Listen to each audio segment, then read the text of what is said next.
have invested in hundreds of facilities across this province. We've increased our budget by 100%, and we will continue to work to ensure that recreation and physical activities facilities are available for all Nova Scotians so that we can work towards becoming the healthiest and safest province in this country, Mr. Speaker. The honourable member for Waverley Fall River Beaverbank on your first supplementary. Mr. Speaker, communities all across the province are receiving sports and recreation infrastructure money for equipment, upgrades, uniforms, and other necessary investments. The Department of Health Promotion and Protection even overspent its 2006-2007 budget estimates in order to help organizations and communities invest in recreational opportunities. My question to the minister, when can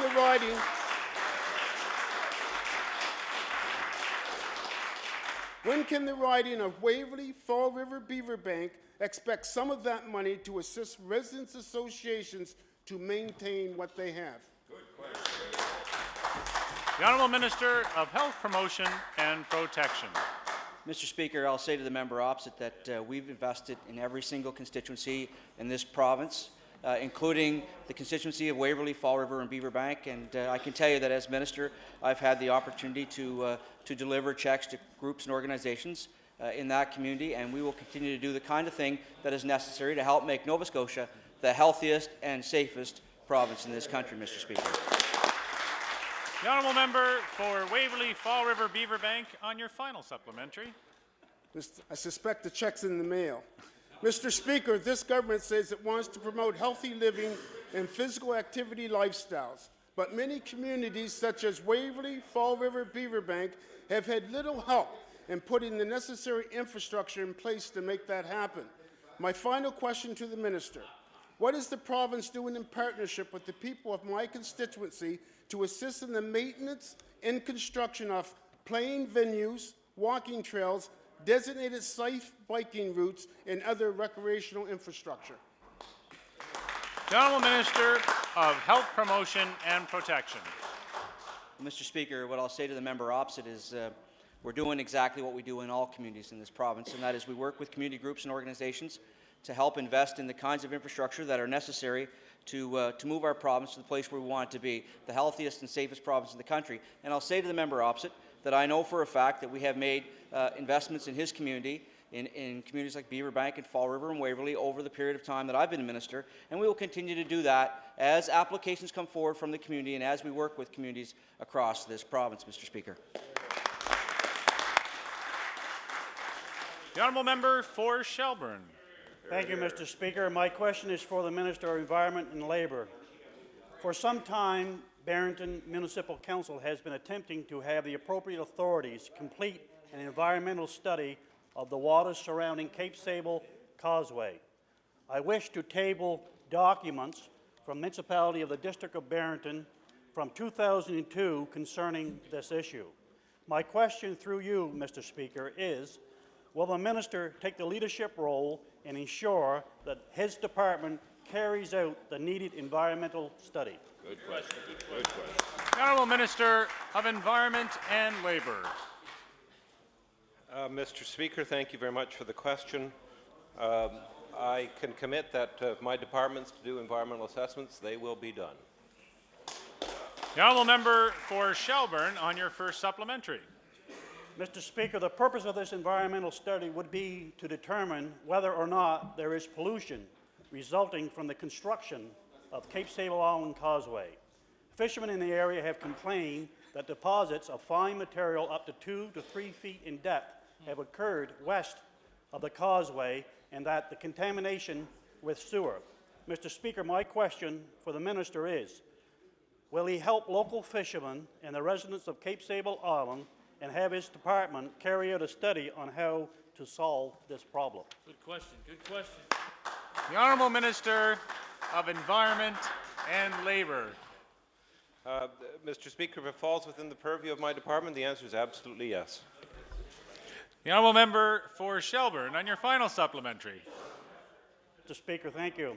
It has been recommended by locals that some type of alteration may be needed to make the causeway and to allow the passing of water from one side to another. What is needed is for this department to take action and look at this particular situation. My question to the minister is, will he examine the issue and bring his findings to Barrington Municipal Council?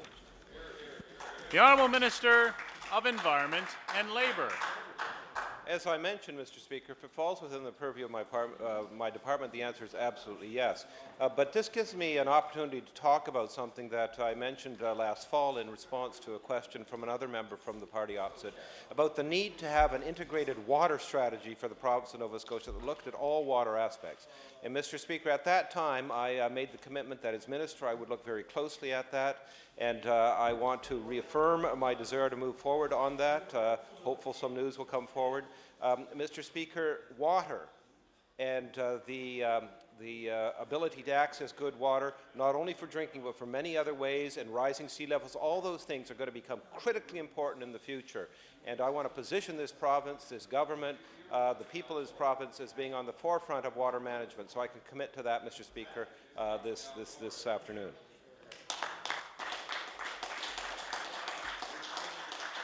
The Honourable Member for Kings West. Thank you, Mr. Speaker. Mr. Speaker, my question is for the Minister of Environment and Labour. There is currently in Nova Scotia a serious lack of workers, especially qualified workers, and there seems to be no light at the end of the tunnel. Between the rampant out-migration to places further west and our aging population, our workforce is shrinking at an alarming rate. The federal government has recently issued a statement encouraging workers to stay in the workforce past the age of 65 if possible. However, for most employees in this province, that choice is simply not available. My question to the minister, will the minister reconsider the existing rules regarding mandatory retirement in light of the growing shortage in qualified workers? The Honourable Minister of Environment and Labour. I can respond to the Speaker that not only yes, will I, but yes, I have done, and just watch in the future what will happen.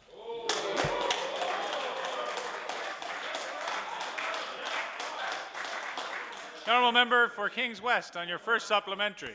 Perhaps I don't need parts 2 and 3 today, but we'll go ahead anyway. Stats Canada released numbers indicating that in 2005, over 22% of the total number of workers in the country were within 10 years of retirement. Compare that to only 10 years ago, when only 10% of workers were within 10 years of retirement. Stats Canada foresees that in less than 45 years, there will be as many retired as there are non-retired people in this country, putting a huge strain on our tax system. We see the proof of these numbers right here in Nova Scotia. Last year, we lost over 800 teachers to retirement, and we do not have equal number of new teachers to replace them. My question to the minister, how does the minister propose to deal with the growing number of retiring workers and the impending lack of qualified workers? The Honourable Minister of Environment and Labour. Thank you very much. Yes, the member opposite is absolutely right. He didn't need parts 2 and 3 of his question. But he does raise a very interesting issue and a very interesting problem. I've had discussions several months ago with the Assistant Deputy Minister of Labour, Federal Assistant Deputy Minister, about the possibility of moving forward and encouraging workers to stay in the workforce beyond the mandatory age of retirement. And he told me that if we're able to do that and to transition workers out rather than an absolute retirement date, that we could solve many of the labour shortage problems within the country of Canada.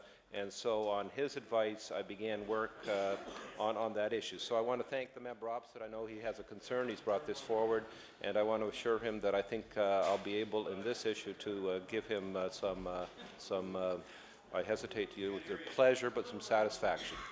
The Honourable Member for Kings West on your final supplementary. Thank you, Mr. Speaker. Most Canadian provinces have eliminated mandatory retirement, as has the US, Australia, and New Zealand. Ontario is the most recent province to do away with mandatory retirement with the approval of all 3 parties of their legislature. This government has already acknowledged the unfairness of mandatory retirement when they amended the Public Service Superannuation Act in 2003. Unfortunately, this is only a half measure and only applies to provincial government employees. My question to the minister, will the minister commit to the elimination of mandatory retirement in the province of Nova Scotia? The Honourable Minister of Environment and Labour. Yes. The honourable member for Sackville-Cobequid. Thank you, Mr. Speaker. My question is for the Minister of Service, Nova Scotia and Municipal Relations. I've met recently with the Board of Directors of the Sackville Drive Business Association, and they brought concerns to me about the lack of government services in and around the Sackville area, Mr. Speaker. So I'd like to ask the Minister today, when can the businesses in Sackville expect an announcement of an Access Nova Scotia office to be located in the Sackville area to ensure that small businesses in that area can gain the access to the services they need to continue their businesses, Mr. Speaker? The Honourable Minister of Service, Nova Scotia and Municipal Relations.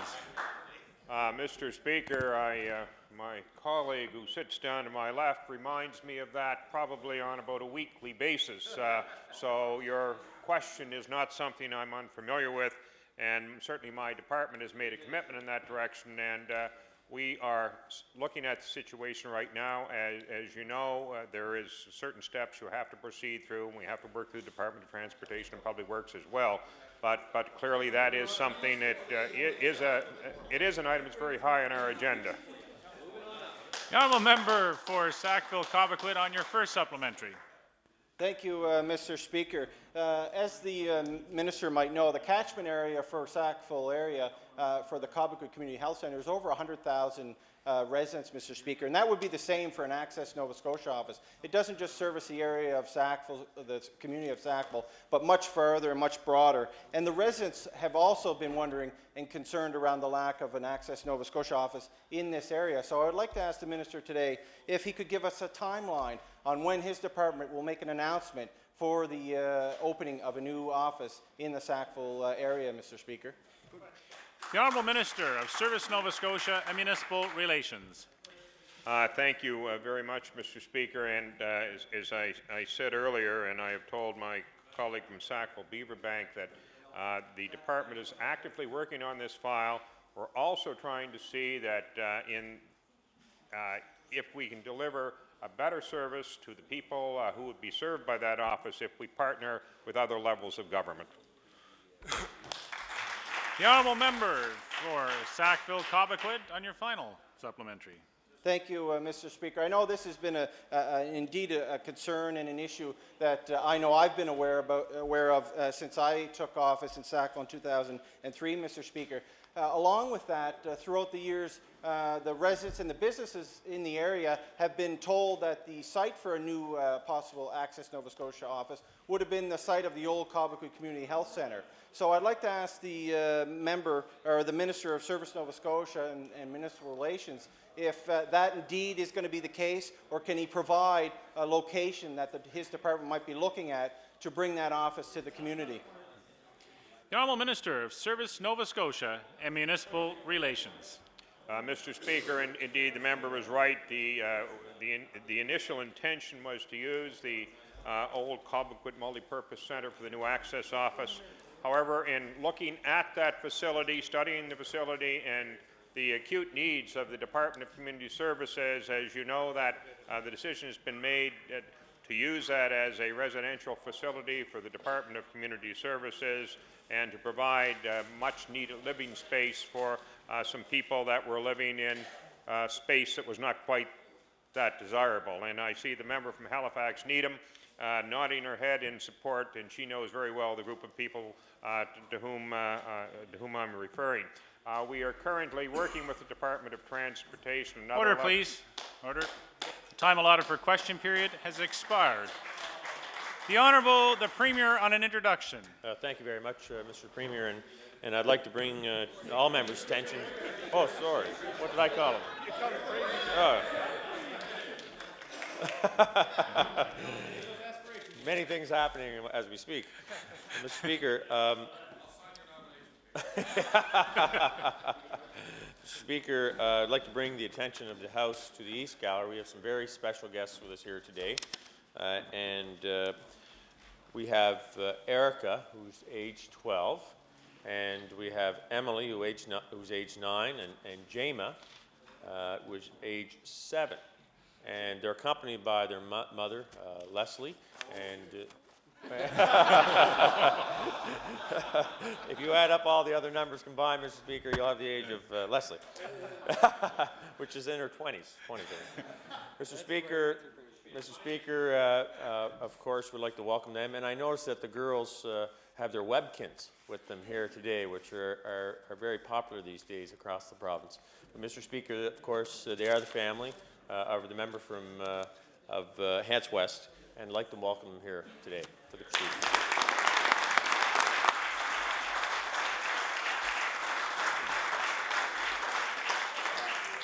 Indeed, welcome to our special guests and all visitors to the House today. The Honourable Deputy Government House Leader on Government Business. Thank you, Mr. Speaker. Mr. Speaker, I'd like to call public bills for second reading. Public bills for second reading. Mr. Speaker, I'd like to call Bill 144, Municipal Grants Act. Bill number 144. The Honourable the Premier.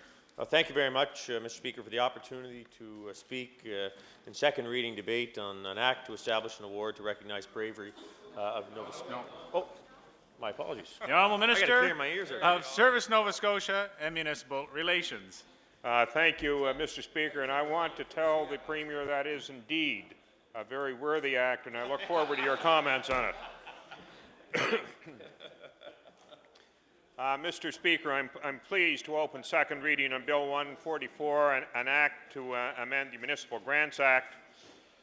Mr. Speaker, this amendment addresses the concern of Nova Scotia municipalities. Last year, the government increased grants in lieu for property of university residences and other supported institutions to 100% from 50%. And, Mr. Speaker, the Union of Nova Scotia Municipalities supported this, but they wanted the legislation changed so that this particular grant would not have to be increased on an annual basis. And effectively, that's what this amendment does. It enshrines in legislation that guilt payment for university residences and other supported institutions would be go to 100% from 50%. And so what it does is really will negate the necessity for the Department of for Service Nova Scotia Municipal Relations to do this every year. And it's a good thing, Mr. Speaker, because according to the existing legislation, the province's grant would only be equal to 50% of what full taxes would be. The amendment moves it to 100%, and the municipalities that will benefit from this amendment include HRM, CBRM, the towns of Antigonish, Pictou, Port Hawkesbury, Truro, and Wolfville, and as also the municipalities of Colchester and Clare.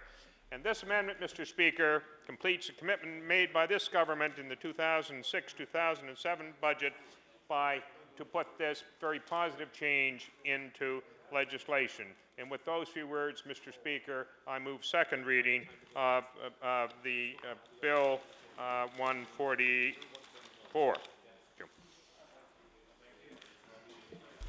Thank you. The honourable member for Waverley Fall River Beaverbank.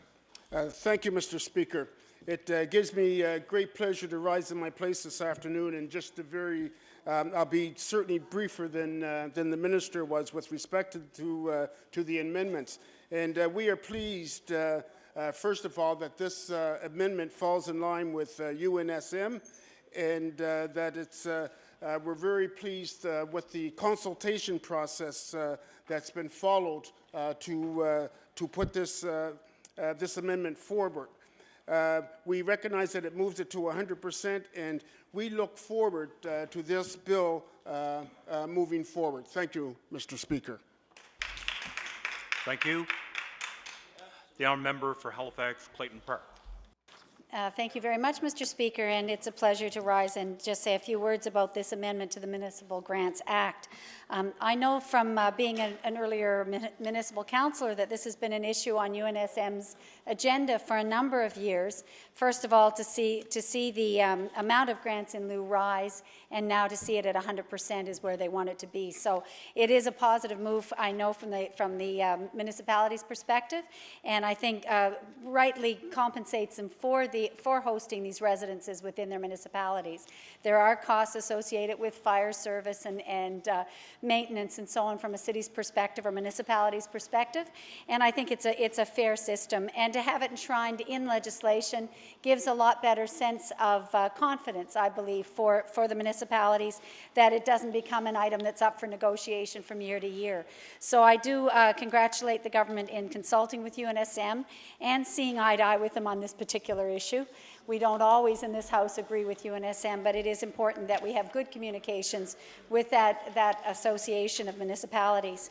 I believe this will help those 10 municipalities that were named in the press release, including a number of smaller places that I believe are hosting hospital residences in addition to universities. And with that, Mr. Speaker, I look forward to seeing this bill move through the House. Thank you. Thank you. I'll recognize the Honourable Minister of Natural Resources. Thank you.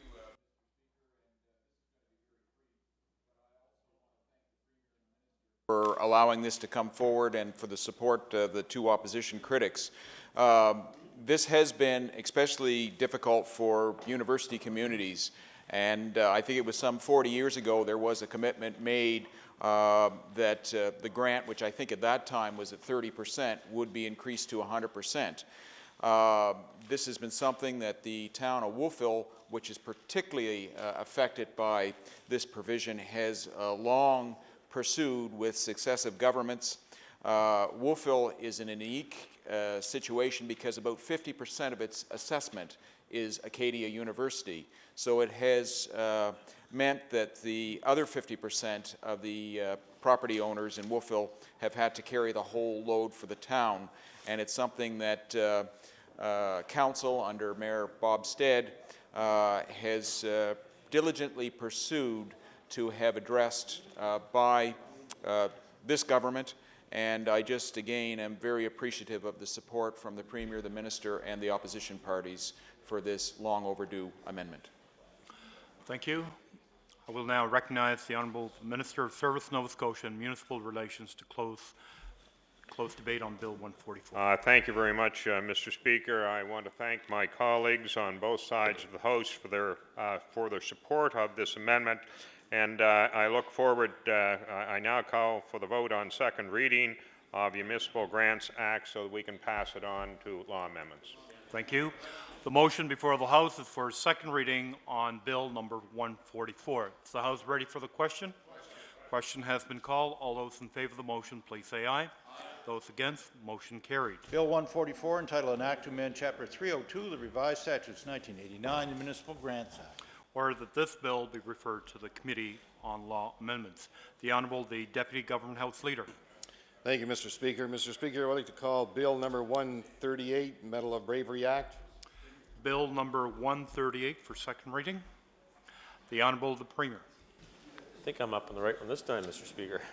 Mr. Speaker, thank you for the opportunity to speak in second reading debate on an act to establish an award to recognize the bravery of Nova Scotians. When I tabled the bill on Tuesday, I was honoured to have present here in our gallery and as well at the briefing that we've done across the way in the Red Room, representatives of our police, of fire, of ground search and rescue and emergency health services. And these individuals are true heroes, as you well know, Mr. Speaker, of our communities. Now, these individuals are generally the first ones we think of when we think of heroes, but as we all know, we have many heroes in our communities. But these are the individuals who are often called first to an emergency situation. No, I think all MLAs in their time as a provincial representative have thought it would be a nice thing to be able to award actions of bravery arising from situations in the communities. I certainly have, and I've certainly had individuals present that to me in my own riding, I can say. And of course, as the title of the bill notes, the award would recognize the bravery of Nova Scotians. That means any Nova Scotian. There are many stories we have heard where an innocent bystander throws themselves into a dangerous situation to assist another with no thought as to their own safety. And Mr. Speaker, I know that we have heroes in our own legislature here, and I stand to be corrected, but I believe the member from Timberley Prospect was recognized at one point for doing an act of bravery, and perhaps the member from Cumberland South as well. Yes, exactly. So we have a couple of people here in our own legislature who have been recognized, and duly so, Mr. Speaker. The Medal of Bravery for Nova Scotia, or MBNS, will be an opportunity to recognize such heroics. For those in uniform, we all know individuals who have gone above and beyond what would have ever been expected of that uniform. And this would, of course, include our citizens serving in the Canadian military here and around the world. It will be an honor to see those chosen in the first award ceremony. They will sit as an example for all others. These heroes are often the last to take credit for what they have seen as an action anybody in their place would have done, but that is a question nobody could answer. The bill, if passed and once proclaimed, would be retroactive to January 1st, 2007. This gives the committee that will make the recommendations to Executive Council a starting point from which to begin their process.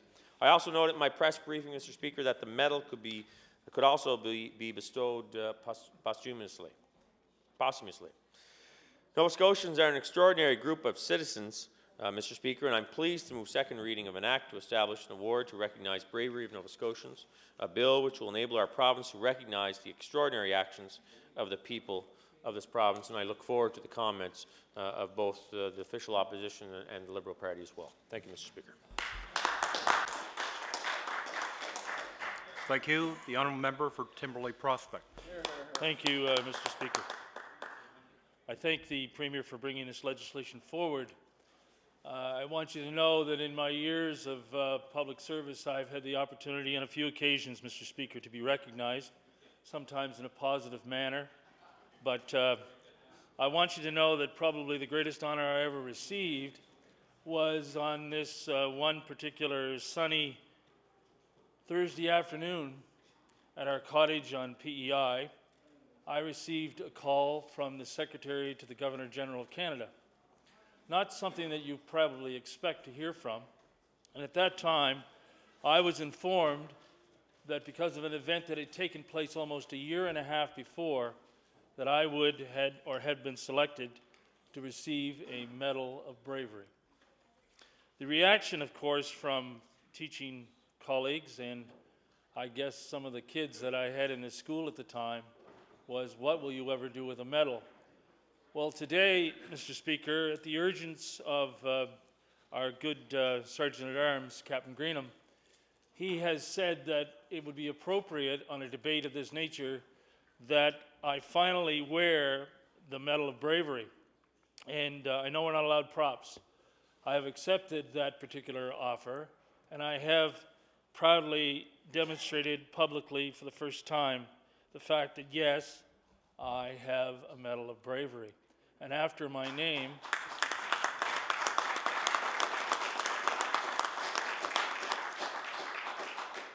and I know it probably found it a little difficult, particularly for the member from Glace Bay, to know that I'm shy and reserved in such matters. But I want you to know that it is part of the recognition and the process that I'd like to go through now. And I want to point out to members opposite that I know that there are deserving paramedics, like my young friend from Sackville-Cobequid. There are deserving volunteer firefighters, the professional police services, which we are blessed with in this province, and just average citizens will have the opportunity to be recognized and have after their name MBNS. And I know that some of you on occasion have asked what that particular MB after my name means. Well, I guess now, along with the member from Cumberland South, you are aware of the significance of the event. But I just want to take the members opposite through the process. And I know we're at the stage where we can't look at the bill clause by clause. I don't want to alarm the Premier about this, but I have some concerns about the process. I have some concerns about the nomination process, how the names are selected, and the particular role of one person in this province that needs to be clearly identified. And I know in a previous time in this House, when there was a previous Lieutenant Governor, I was asked at the time to send back my Medal of Bravery, and maybe the Speaker would remember that particular event. It's not necessarily something that I relive, let me tell you, when that particular difficulty arose between the Lieutenant Governor at the time and myself about her expenses. But what we're talking about here is the Queen's representative in this province and her role, in this case, Ms. Francis's role, as it would have been with Ms. Freeman's role. What is their role when it comes to the Medal of Bravery for Nova Scotia? Because I want to make it very clear that when I received my Medal of Bravery, I did not, and under any circumstances would certainly have accepted it, have not received any medal from the Prime Minister of Canada. At the particular ceremony, there were some cabinet ministers present. I received the Medal of Bravery for this country from the Governor General. And I'm concerned about the fact that the role of the Lieutenant Governor is crucial in this process. It's a meaningful process. We have had a number of very involved Lieutenant Governors, going back to Mr. Kinley, and of course Ms. Freeman, and now Ms. Francis. And their particular roles are crucial when we look at making sure that this is an intrinsic part of the Medal of Bravery.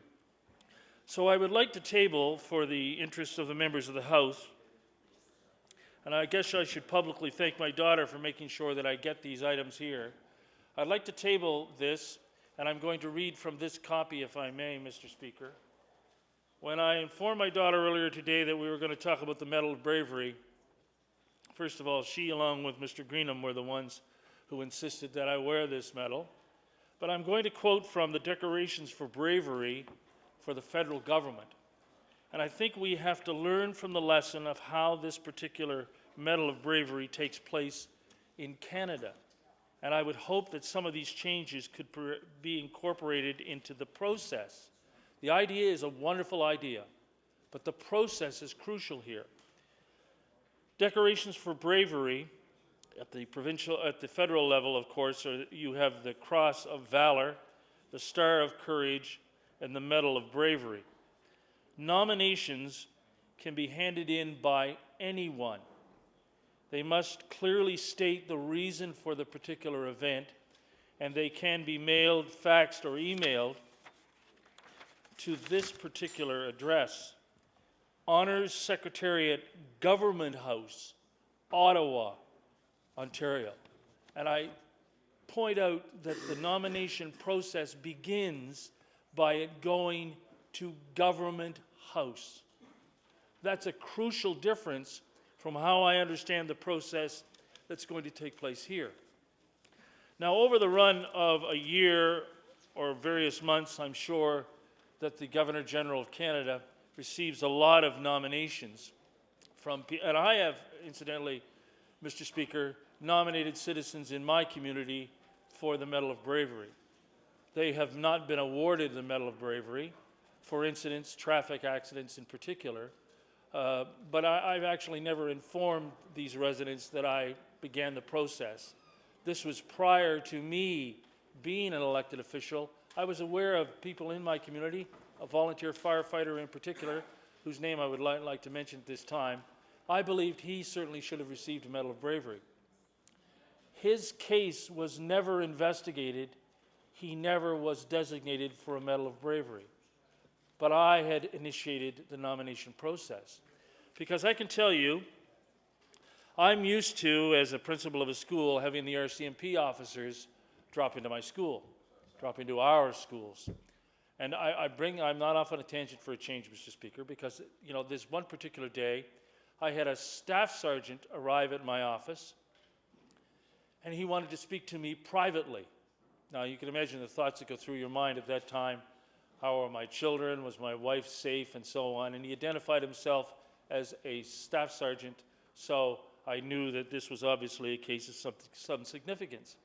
This particular RCMP officer's job, and I'm sure maybe the member from Cumberland South went through the same process, this RCMP officer's job is to investigate people who have been nominated by other citizens in the community, or in the case of my nomination, by a bus driver who arrived on the scene of a burning car after I had gotten the gentleman out of the burning car.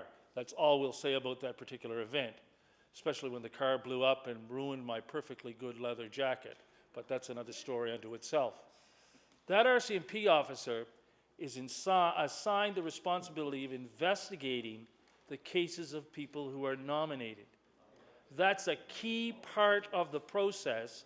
From my understanding, and again, I could be wrong about this, but this is another key part of the process.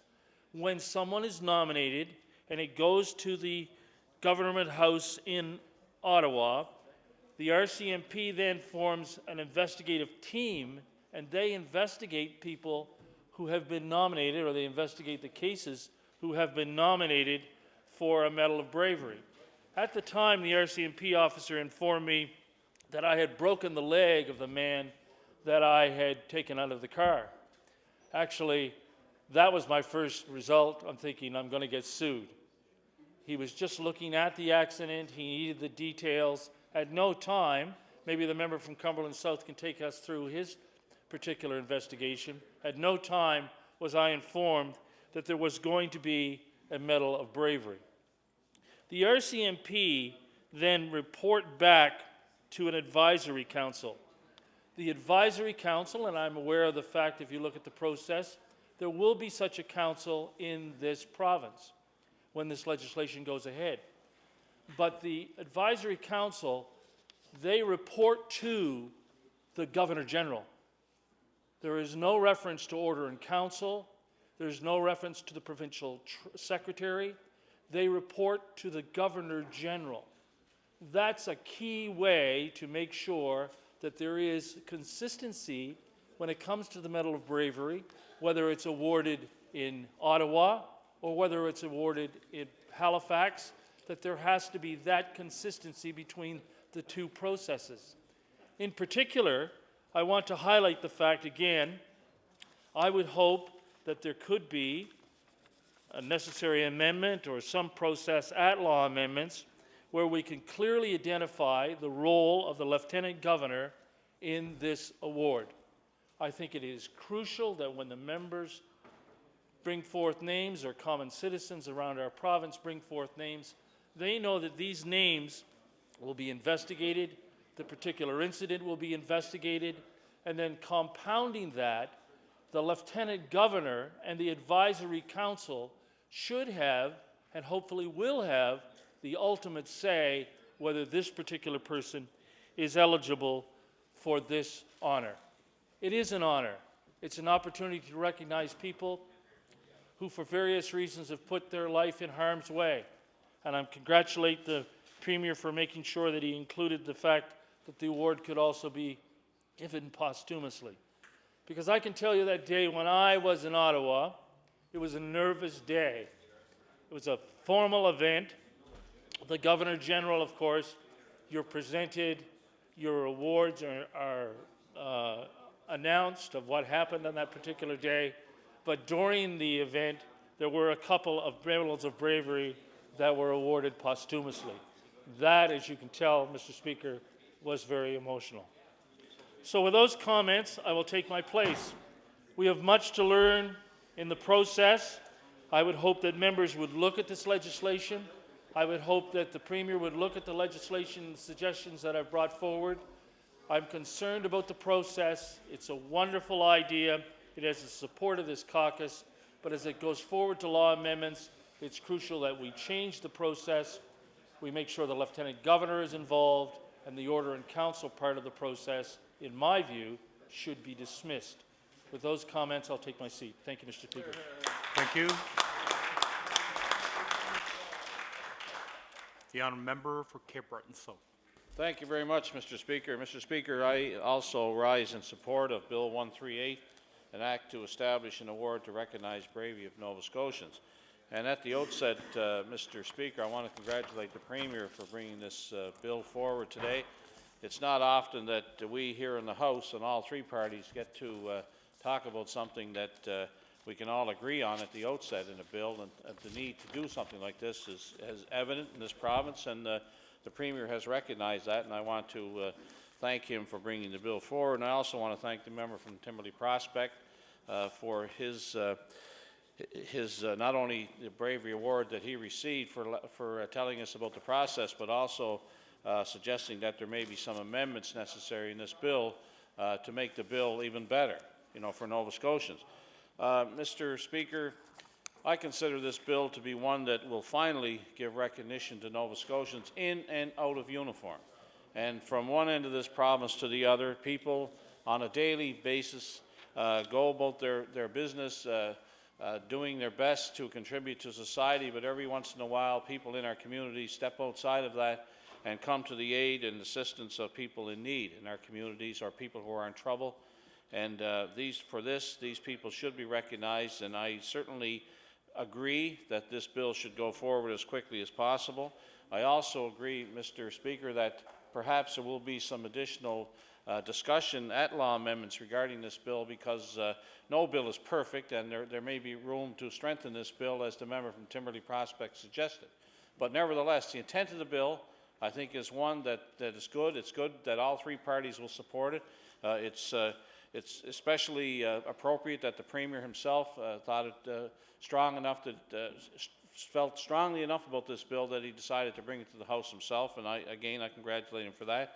And also, I know that there are many people in Nova Scotia who know somebody who have been involved in a courageous act of helping somebody else in their community, or perhaps people they didn't even know. And this will provide a mechanism for for the government of this province to recognize officially these people and their heroic acts. We have a lot of heroes in this province. Everybody in this chamber knows someone who has put his own life at risk in order to help a fellow citizen. So it's an appropriate bill to be brought here, Mr. Premier, and Mr. Speaker, I'm looking forward to this bill going forward to law amendments and finally becoming law in this province as soon as possible. Thank you very much, Mr. Speaker. Thank you. We'll now recognize the Honourable the Premier to close debate on Bill 138. The Honourable the Premier. Thank you very much, Mr. Speaker, and I certainly do appreciate the comments of both the member from Timberley Prospect, who I mentioned in my comments was also recognized for his award of bravery at one time, and also our Minister of Justice, member from Cumberland South, as well. And certainly the comments from the member from Cape Breton South. And again, Mr. Speaker, the Act itself is there to recognize all Nova Scotians and to ensure that we do so in an appropriate way. And no doubt there will be some positive ideas brought forward through the process at law amendments, and I look forward to that. And with that, Mr. Speaker, I would like to move second reading of Bill number 138. Thank you. The motion before the House is for second reading on Bill number 138. Is the House ready for the question? Question has been called. All those in favour of the motion, please say aye. Those against, motion carried. Bill 138, entitled an act to establish an award to recognize bravery of Nova Scotians. Order that this bill be referred to the Committee on Law Amendments. The Honourable the Deputy Government House Leader. Thank you, Mr. Speaker. Mr. Speaker, I'd like to call Bill 145, Education Act. Bill number 145 for second reading. The Honourable the Minister of Education. Mr. Speaker, I would like to speak to second reading of Bill 145. You will recall I introduced that yesterday, March 21st, and that is to improve the school review process as it's contained in the Education Act and its associated regulations. And for interest and information of everyone in the House, the review process that was conducted resulted in a report recommendations. There were 7 recommendations in that report, and the amendments that were introduced and to which we will speak today reflect the acceptance of each one of those 7 recommendations. And the intent of the amendments and the intent of the review was to make school communities, to give them a clear, predictable process that would ensure all voices and considerations are heard before there's a decision made about the future of their school. And if I could just speak briefly to each one of those recommendations and thus each one of the amendments. The first one was to remove the word closure from any reference in the Act and in the regulations. And the reason that was recommended and accepted is because there are other options besides closure. And so those options could be consolidation, school boundary reviews, maintaining the status quo. So the reference to closure would be removed. Recommendation number 2 is that we wanted to clarify the criteria for schools to use, school boards to use during that school review. And this would bring consistency across the province. All boards would be using the same criteria, and school boards themselves would no longer have the authority to make bylaws regarding the review process. Recommendation number 3 was that the board would be required to prepare a comprehensive report explaining why the school was under review, and the school community would have an opportunity to respond to that. Recommendation number 4 spoke to the time frame, and there was an extension, a recommended extension from the time frame of 4 months to 1 year for that review process to unfold. Recommendation number 5 spoke to having school advisory councils where they exist, part of that review process and part of the review team.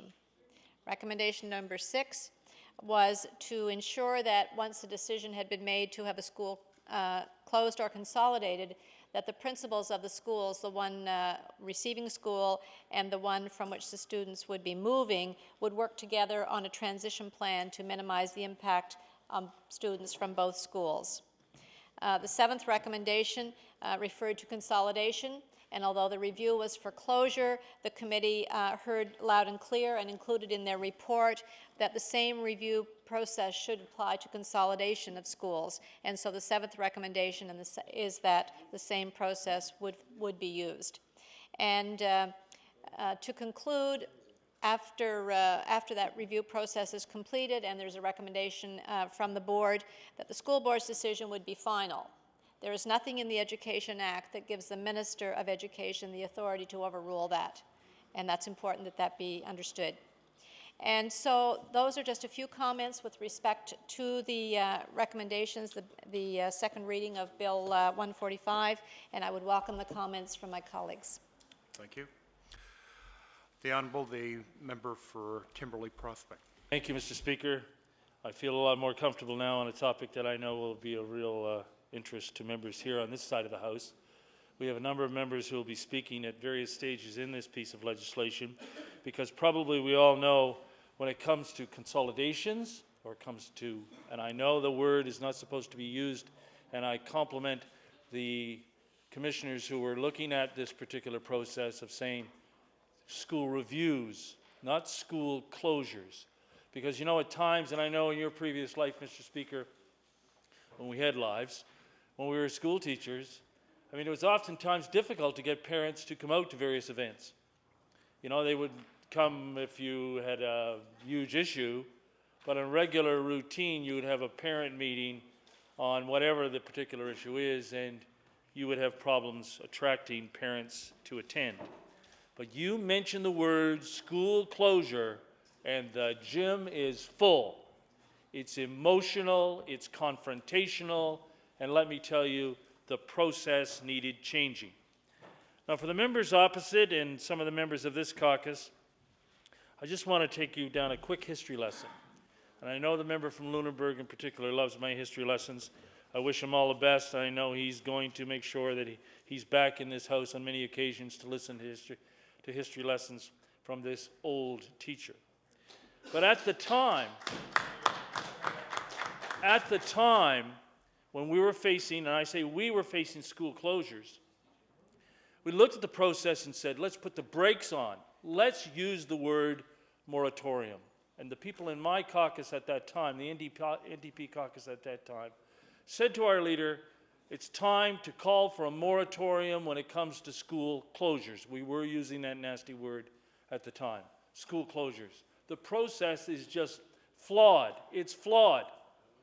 When our leader brought it forward, and this will appear as negative and it will appear as confrontational, the suggestion was dismissed.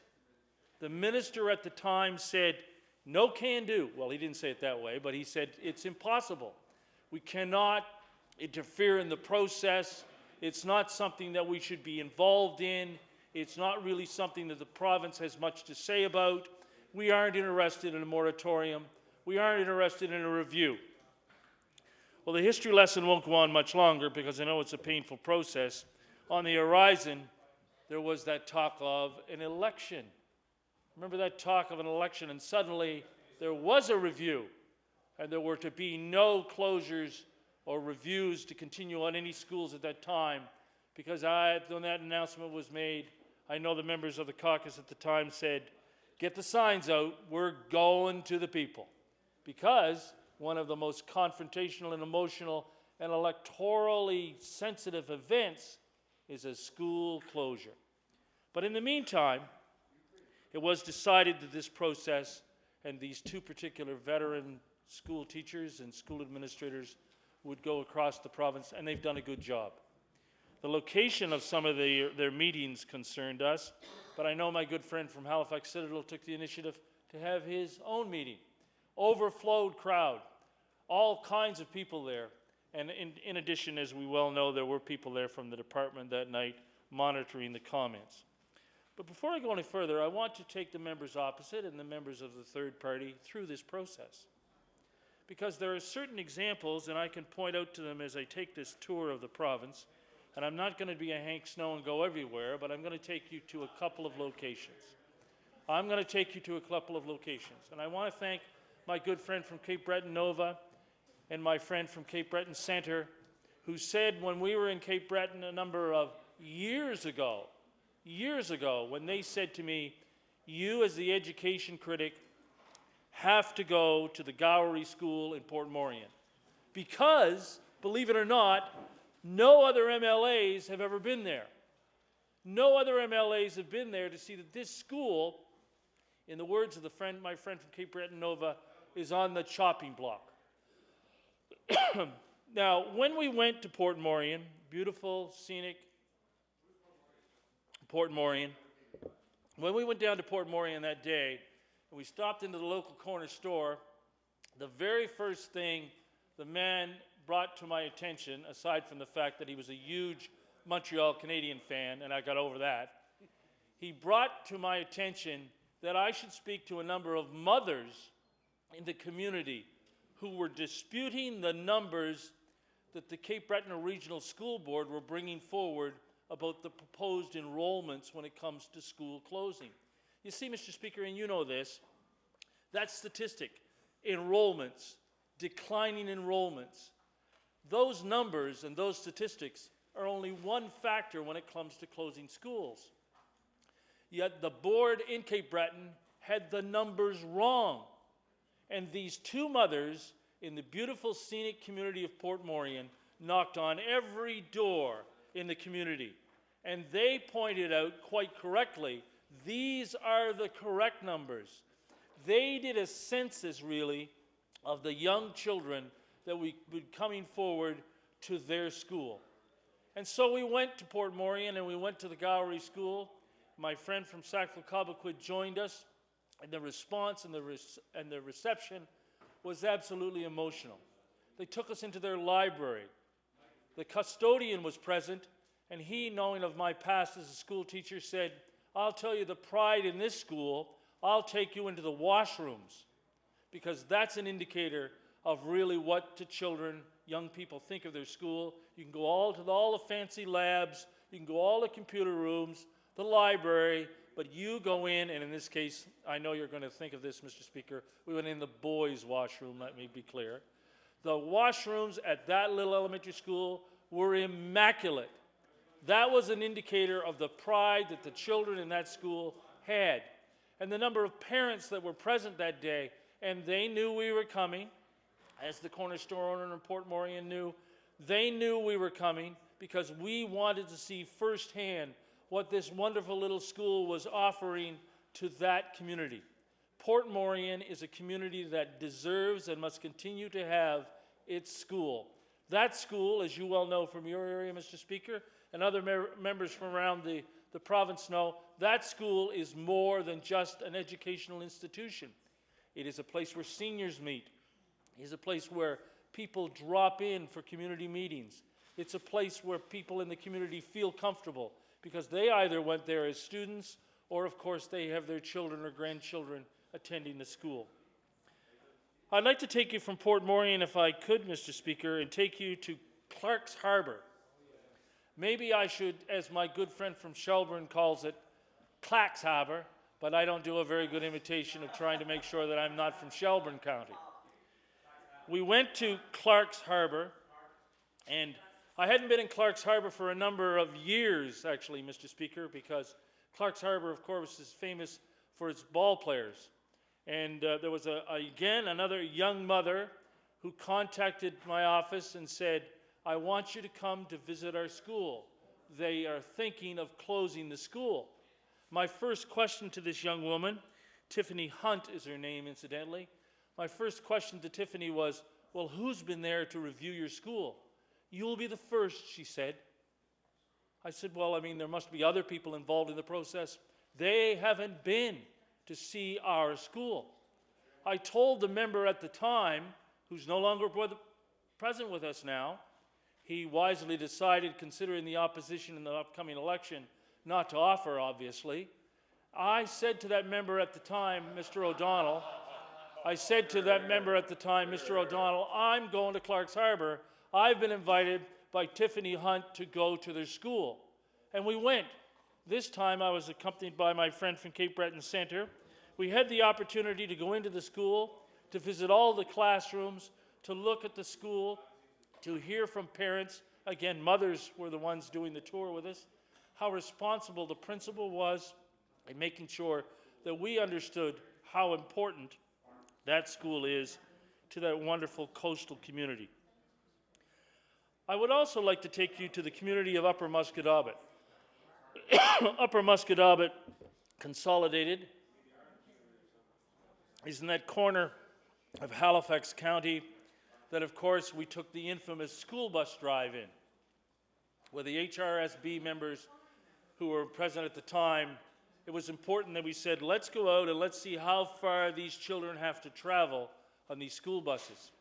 And the member, who is not, can't say that, the member from that particular community, the good member from Colchester, Musquodoboit Valley, beautiful Colchester, Musquodoboit Valley, he joined us at the community meeting that night, but he could not come on the bus ride. And again, I look forward to the opportunity of having that member involved in the process of keeping schools open, because he spoke that night. He spoke that night as a member of the government. He spoke up because he knew how important the school in Upper Musquodoboit was.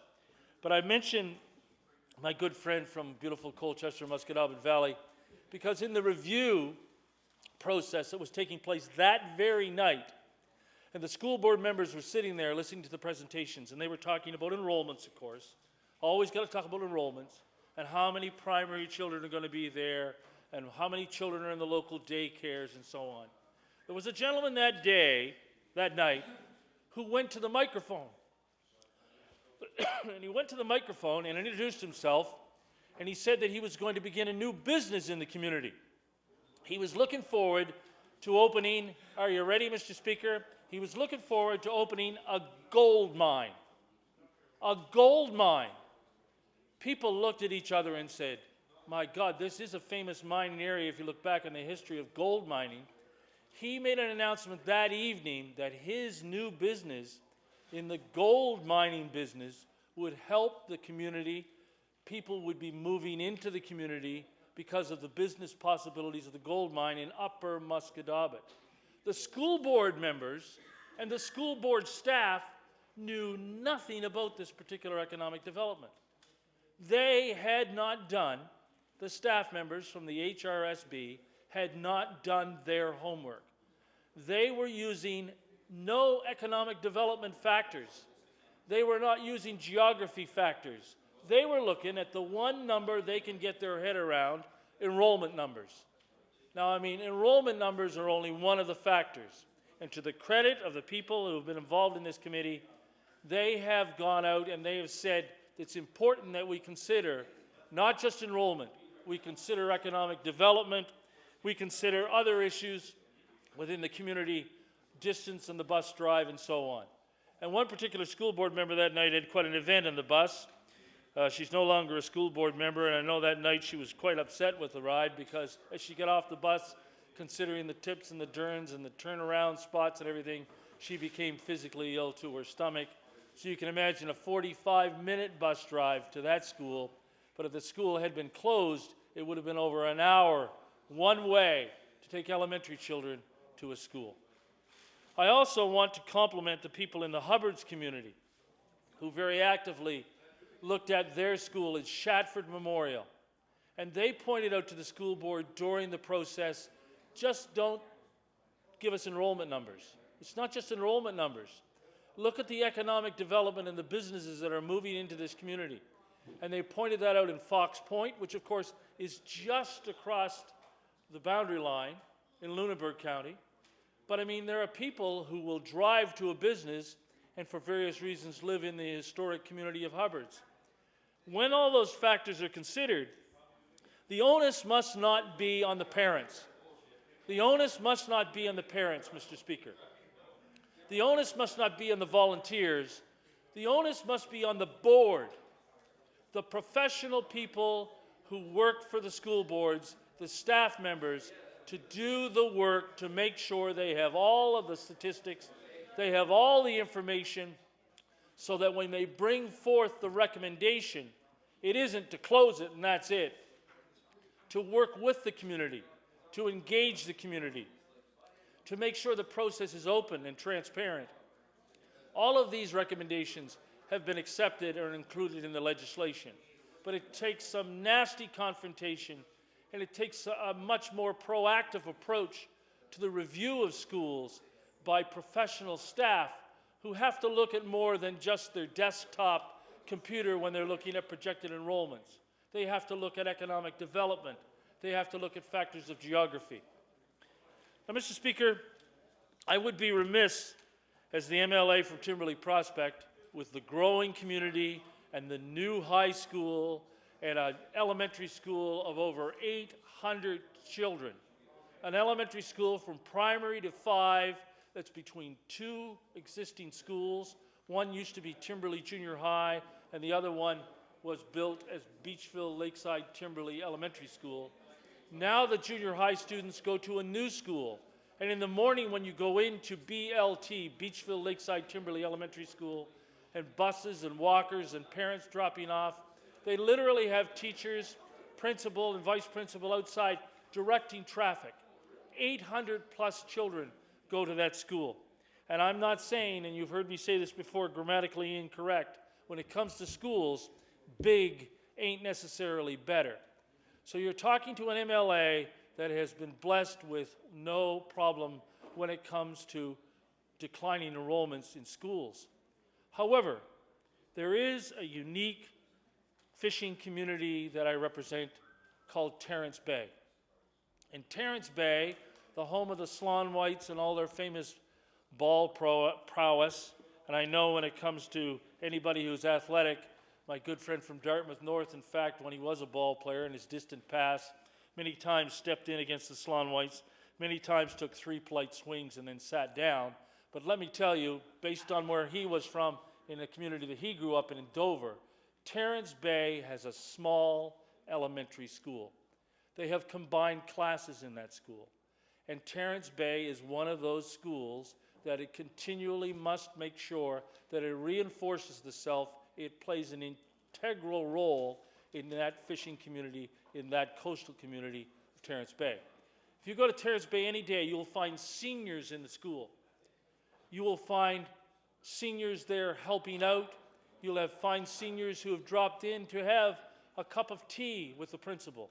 What a wonderful compliment to the principal, David Haverstock, that seniors in the community, retired people in the community, feel comfortable that they can just drop in to see how Mr. Haverstock and things are going on in the school today.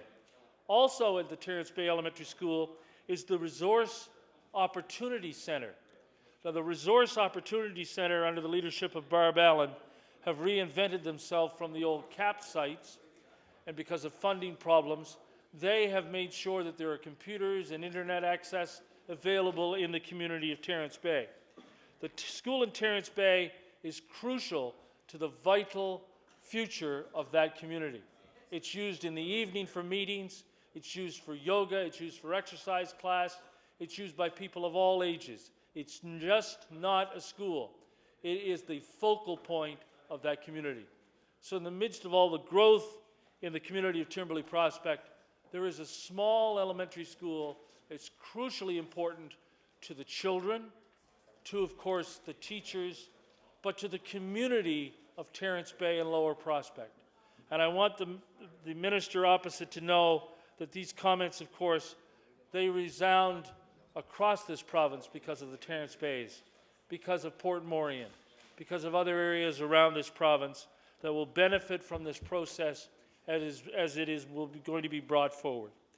So with those comments, Mr. Speaker, I would like to take my place. I look forward to this particular piece of legislation going through to law amendments. I look forward to other members engaging in the debate, because when it comes to schools, they are more than just buildings for education. They are buildings where every member of our community should feel comfortable making sure that they can drop in at any time to see how their children, their grandchildren are doing in school. Thank you, Mr. Chairman. Thank you. The honourable member for Kings West. Thank you very much, Mr. Speaker. Yes, I'm having a difficult time getting standing room here in this corner, but certainly pleased to be on my feet about this particular topic and this particular piece of legislation.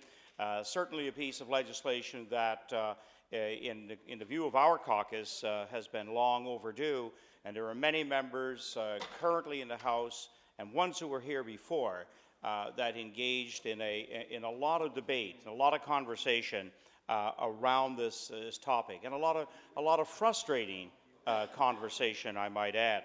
So I want to first of all, commend government for moving from a moratorium on schools to actually putting in place a study to look at the process. And I really do want to commend Mrs. Norma Kennedy and Mr. Mike McDougall for the work that they did.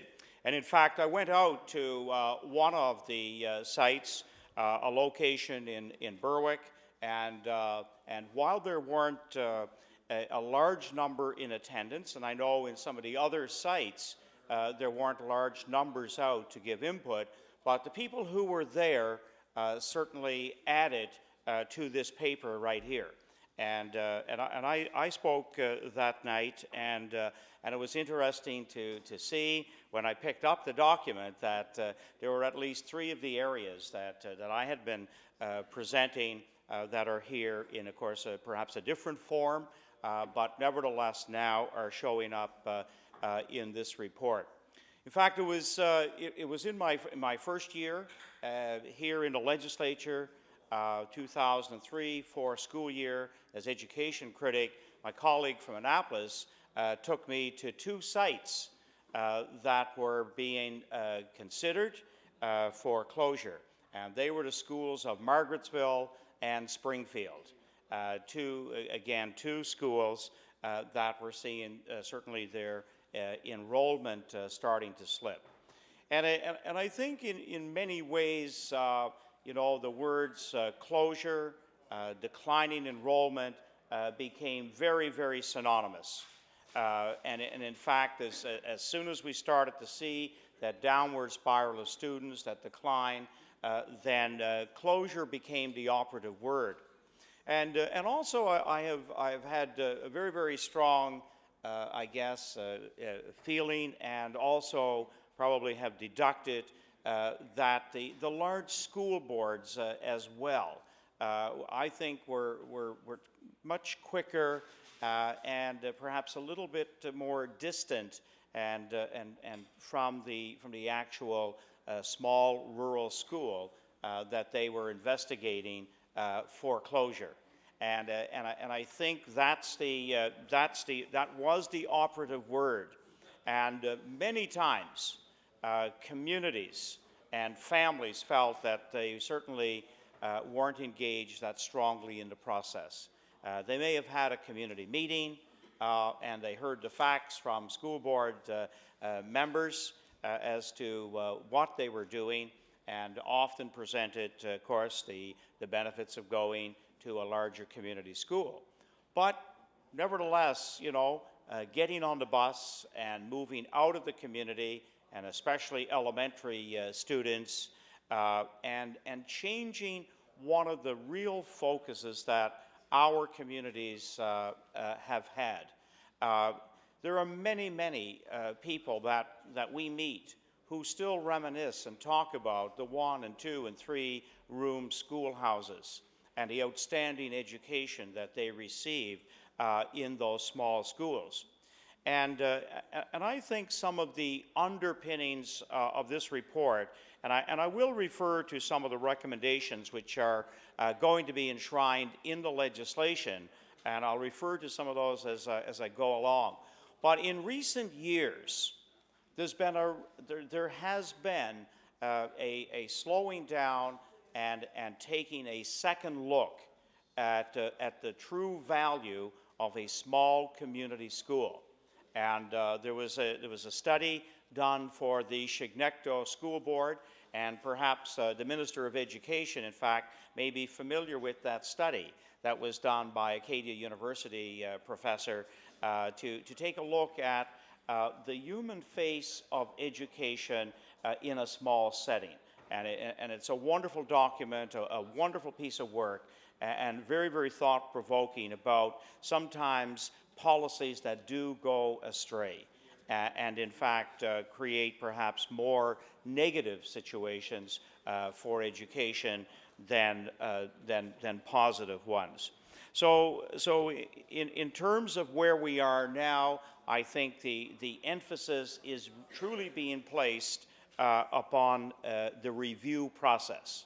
We are moving at it with a different framework and a different frame of mind, and that is taking a look, for example, at a whole number of factors that need to be accounted for, and certainly I think when we take a look at things like space reconfiguration, school boundary reviews, alternate use of school areas, and those really can, I think, impinge pretty strongly in the direction that will be taken when that goes on. So I like that concept of school review. I think that's what Nova Scotians, I think first when this came to the attention of the media, when the minister made her announcement on this process, was that the school was going to go through a review process. And I know that one of the areas that I spoke about when I went to Berwick was taking a look at a much lengthier process, and that was to actually parallel a school year. Take 12 months, and you could have different phases of the review process during actually a school year. There are very, very good times to get parents together, to get teachers together, to get community leaders together, and so I think that that in fact is one of the pieces here that we have talked about.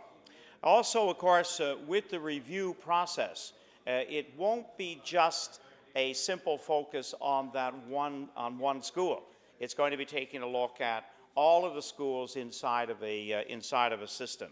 So the system-wide approach, I think, has a great deal of merit, because we can have a small school, maybe a school even with numbers going down, that in light of the context of delivering the program to students in remote areas, then the system-wide look may in fact be one of the key points that will keep a school viable. Obviously, enrollment does have to give still a pretty strong consideration and play.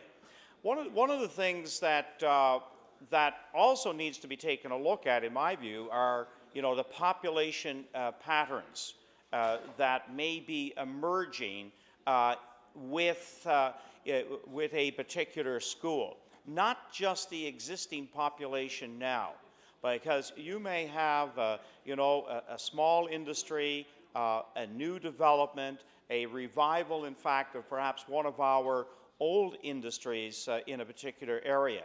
You get a sawmill that comes back to life, or a mine, as the member opposite started to talk about, the gold mine. Those things, you know, need to be looked at from 5 and 10 years out. Will there be young families attracted to the area now?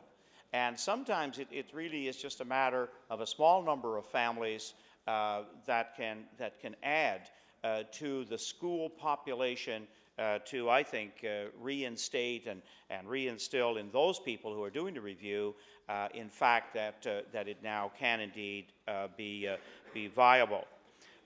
You know, there's no question that from the point of view of accountability and the responsibility of the Minister and the Department of Education, a school has to be able to deliver the public school program, the PSP.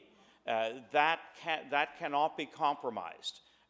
We have to be able to take children through the curriculum of the different grades so that when they, if it's an elementary school, that when they reach grade 5, they have had the quality of education that will prepare them for junior high.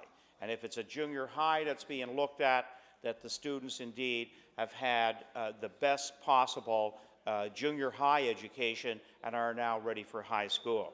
So being able to put the program in the school and have it delivered well certainly has to be given strong consideration. I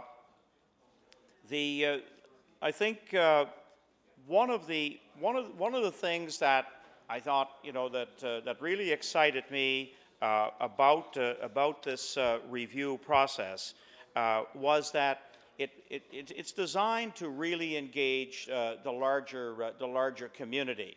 Lots of times there are people outside of the parental community that have their children in the school. There are many others that I think can bring good information and perhaps unknown information to a series of meetings that may go on during the review process. So I think there is a much greater opportunity for strong input before the final document is put together. And once that review document, once the study committee puts together their document, there is going to be, again, another opportunity to have it, after the school board takes a look at it, to have it presented back to the school community. And I think that certainly, again, is a very, very strong part of this particular piece of legislation. It also, you know, gives a school principal, and very often my experience tells me that the school principal, you know, is very often the person that brings the personality, that brings the energy, the program, and the excitement, I think, to a school, and that keeps the quality of education as his primary thrust in all he does or she does. And so I think having the principal play a key role and participate as a member of the study committee, I think is going to be able to give the committee some real key insights. Many of these people have been in those schools, and their level of commitment to those schools and to providing the raison d'etre for them staying open, I think can be well documented, and bring the kinds of I think, you know, review ideas that certainly will be critical to the process. And the same way with staff. Lots of times, you know, staff in the past have really felt you know, on the sidelines when a school closure is being looked at, because they have felt that you know, the board has identified the school. It gets out there in the media that this school is stated for closure, and in the past staff have kind of felt that they were immobilized and not able to truly engage in the kind of input that they could have. So I think one of the things that that I think will be good for this process with this piece of legislation is to perhaps hear 2 or 3 alternate ideas, some additional ideas, and I think it may very well be a piece of legislation that when it does go to law amendments, we will hear from others in communities across Nova Scotia, as well, I'm sure, educators who have struggled with this in the past, and school board members hopefully will come forth to shed perhaps some additional light on it. I think the legislation could very well end up with a few amendments, but certainly the key pieces of this legislation around school review and the process that will go forward once the moratorium is over, I think has been immensely strengthened, and communities will be the beneficiary of now taking a new view about our small rural schools, or even our small inner city schools, and the part that they play. The real proof, of course, again, will come when we see this process put into practice. When this process is given its first run through, I think that's when we will be able to truly see whether or not a significant change has taken place. And there's no question that when I'm sure any of us as MLAs, and we do get an opportunity to go to schools, and for me as a former educator, going in the school door is something that I truly delight in having the opportunity to do. And living in the Annapolis Valley, in my riding, there are 3 smaller schools, and the vibrancy in those schools, and the feeling of the parents towards what takes place in those schools. Every now and then, we almost need a little bit of a crisis to see just how people think and feel about these small schools.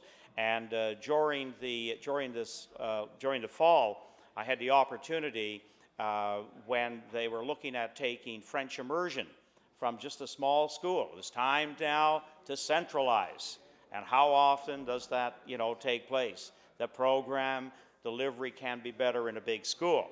Now, of course, there's a new wave of thinking about whether, in fact, that really does take place. But I had the opportunity through looking at dismantling French immersion in some of the small schools and centralizing it into regional pods, to regional locations is where they would deliver French immersion. And some of the best letters that I have received since becoming an MLA were from parents of the school, the Dwight Ross Elementary School. And when they were going to take French immersion from that school, and the parents started writing letters, you get a sense of what that school means in their lives, and especially as they voice how their children feel about their school, their teachers, and their principal. And I think we in Nova Scotia, and I would like to go on the record in saying this, that I truly feel that in the past we have made mistakes with closing some of our small rural schools.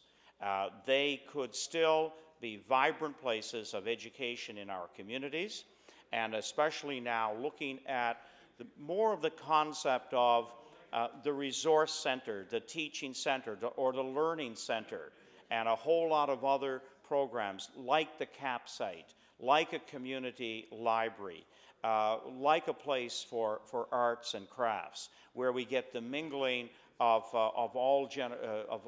an entire generation of people, from the 5-year-old to the 85-year-old, and that perhaps is indeed one of the settings and one of the environments in which good, sound education can truly take place. So I do look forward to the continued comments from members opposite and from government members, and certainly look forward to the debate when it goes to law amendments. And with that, Mr. Speaker, I will take my place.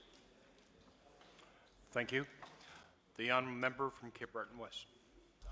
Mr. Speaker, thank you, Mr. Speaker. And today, it gives me great privilege to stand and speak to Bill 145, which I'm very proud to be a part of the government that's brought this forward.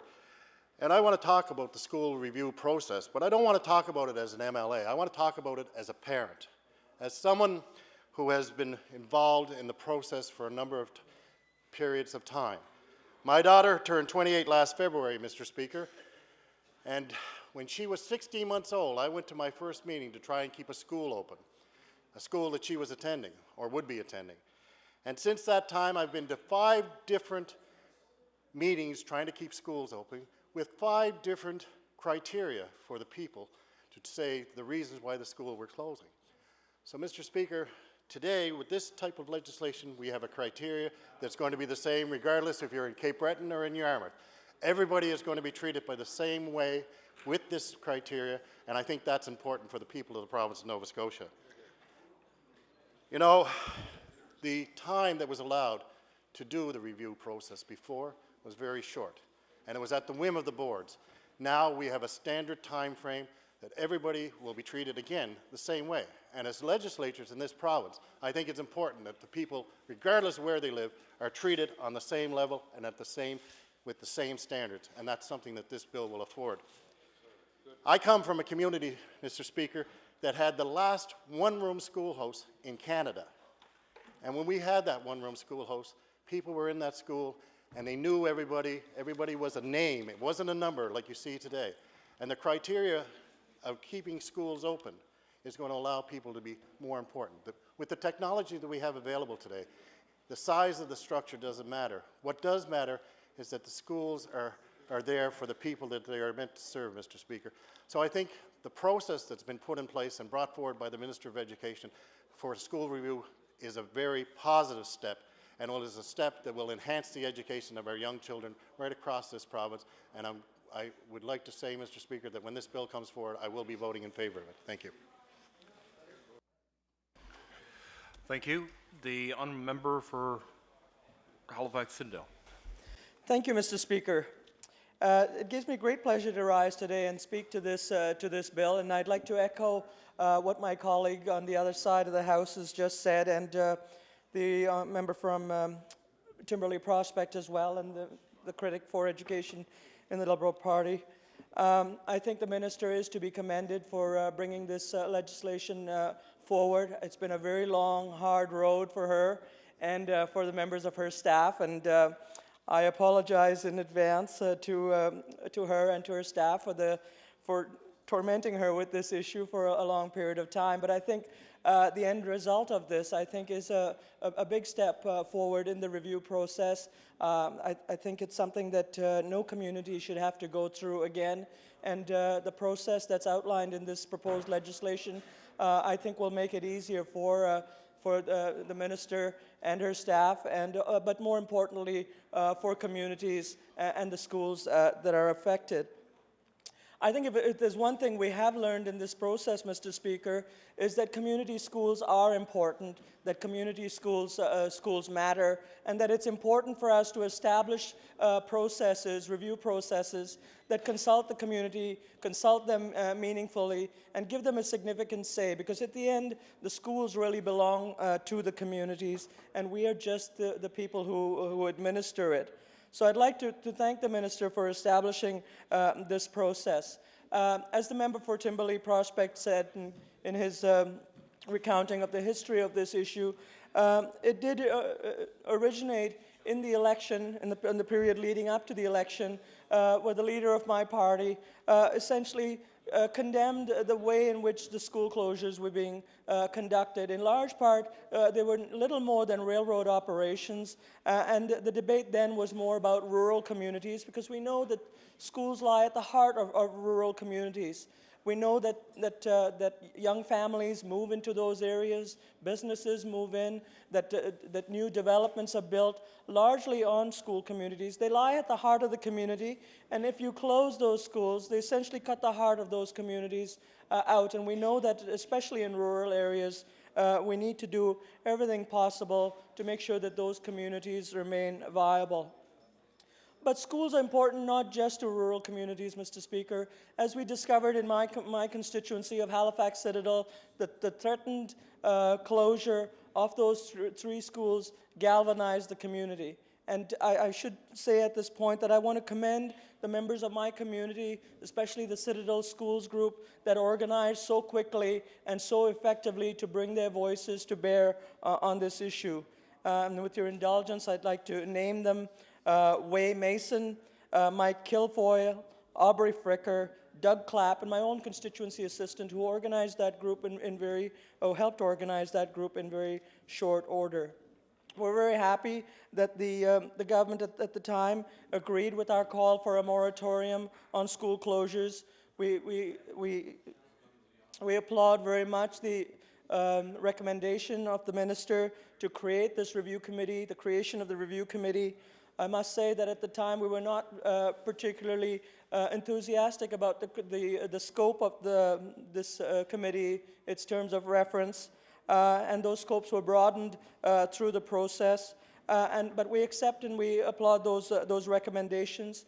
And I want to compliment the co-chairs of that committee, Norma Kennedy and Mike McDougall, for their recommendations. I think the recommendations went a long way to responding to the needs of the community and what groups were saying, particularly in my constituency of Halifax Citadel, which I dare say the issue got the most attention. So I just want to say this by way of introduction, for thanking the minister again for her extraordinary efforts in listening to my community and to listening to parents in the community on this issue. As the member opposite said, this bill has a number of very positive measures in it. I believe it's important to have one review process, and that school boards should not be allowed to make up review processes as they go along and as it suits their purposes.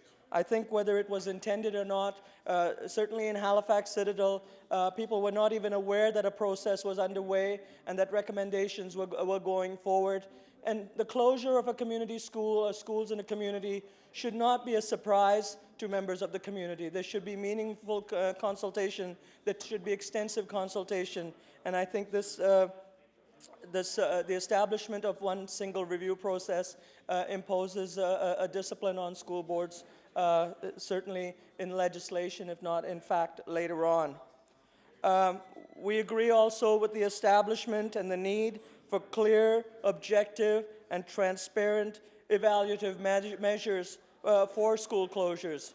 I'll be saying a little bit more about the measures later on, but I think the general principle behind the bill, which seeks to establish these clear, objective, transparent evaluation methods, I think is a noble one, and we support that.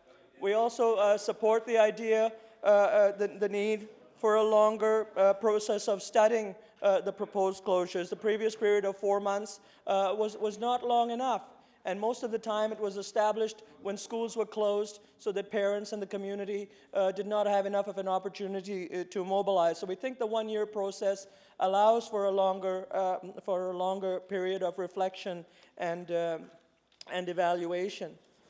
That being said, Mr. Speaker, we still do have some issues with the legislation as it's proposed.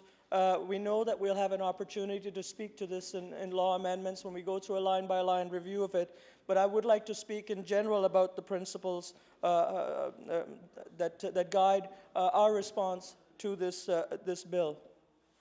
As it's outlined, the minister in her comments on the bill identified 4 criteria that would be used for school reviews: enrollment patterns, historical and projected.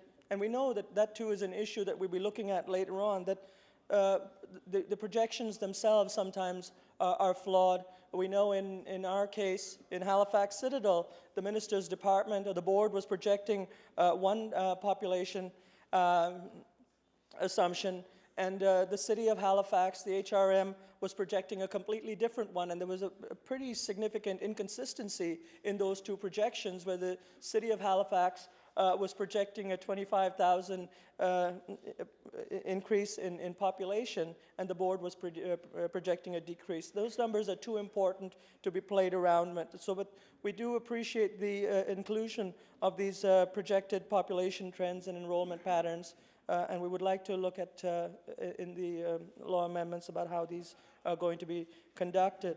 The other criteria, the ability of a school to deliver the public school program, we'll be talking about later on. The operational requirements of the facility. These are the four criteria outlined in the minister's comments.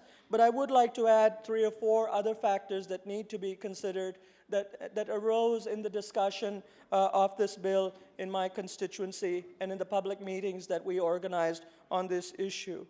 There is no accounting in here, there's no inclusion in here of community needs.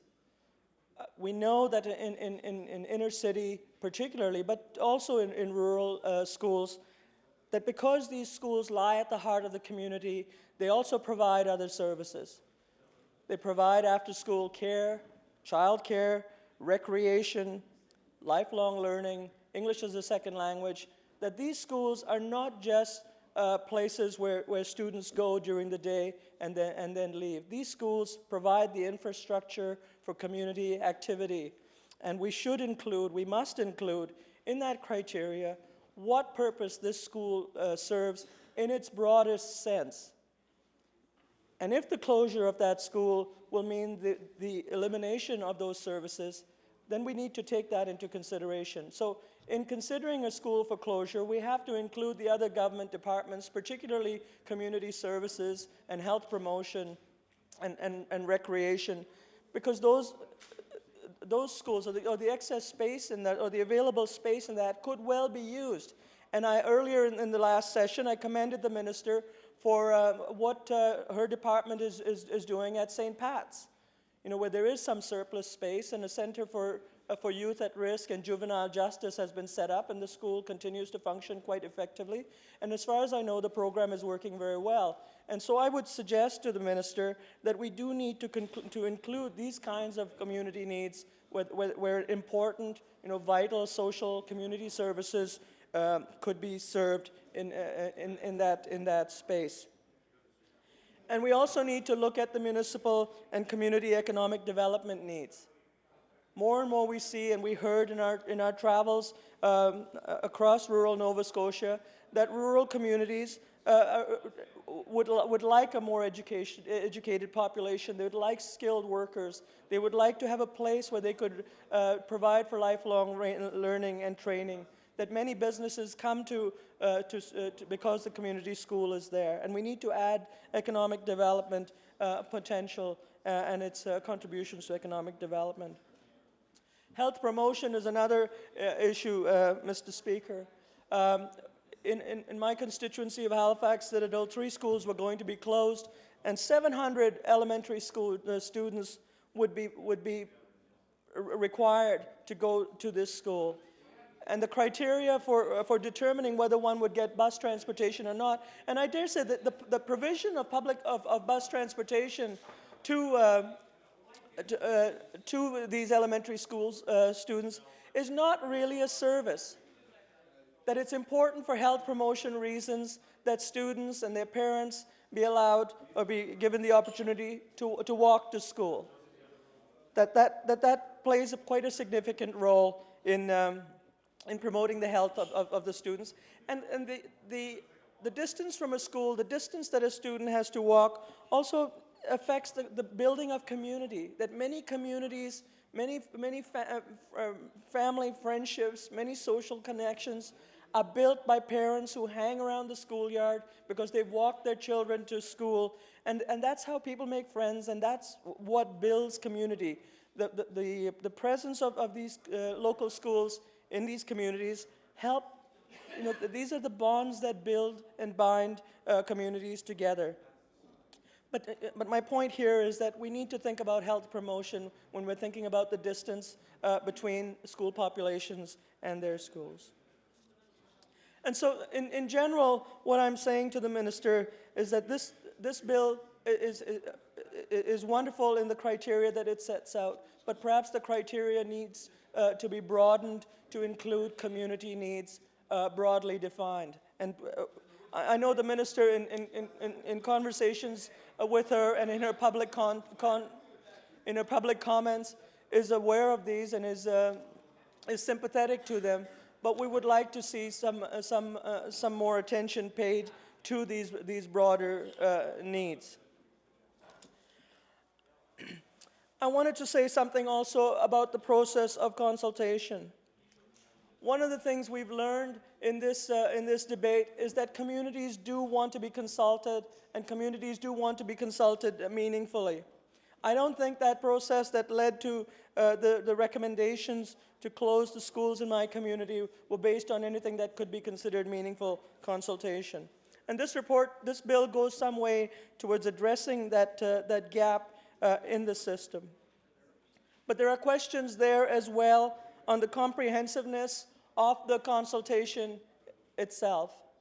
There is a question about school advisory committees and to what extent they will be consulted. Many schools don't have school advisory committees, and there's a concern there that the community will not be consulted meaningfully if there isn't the structure in place for meaningful consultation. So we would very much like to see more detail in terms of what constitutes effective and meaningful and timely consultation on these issues.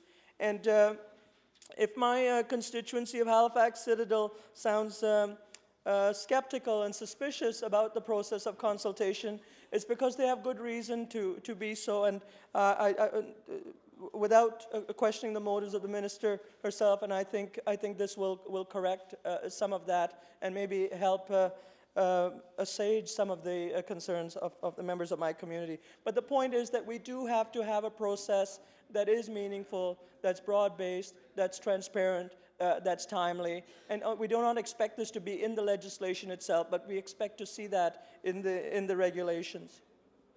There's also a concern about the weight of the study committee's report. We know that one can go through the process of consulting with the community and then set it aside. There's nothing in this legislation that says the community matters or the study committee's report matters. Perhaps it may be too strong to say that the committee's recommendation should be binding, because we would like the minister and we would like elected officials to have a say in it. But at the same time, we would like to see the community's opinion carry a significant weight in this process. I'd also like to say something about consolidations.